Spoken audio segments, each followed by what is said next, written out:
خذ 3 وصايا في ليلة القدر. الأول: منذ أن يدخل الشهر وأنت تسأل ربك أن يوفقك لقيام ليلة القدر.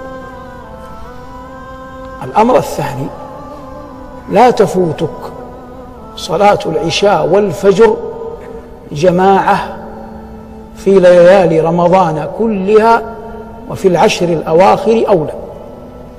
صلاة العشاء والفجر، لأن من ضيع الأصل لن ينتفع بشيء. العشاء والفجر. ثم قم ولو يسيرا من الليل، ولو يسيرا من الليل في الشهر كله، وفي العشر الأواخر أكثر.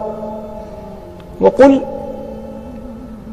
يعني احنا قلنا في الأول تستعد من بعد صلاة العصر، أحدث في نفسك رغبة أنك تنتظر رحمة الله بك أن يوفقك لقيام ليلة القدر.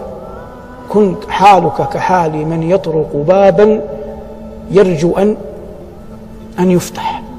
قالت أم المؤمنين: يا رسول الله، علمت إن علمت أي ليلة هي ليلة القدر ماذا أقول فيها؟ قال: قولي: اللهم إنك عفو تحب العفو فاعف عني.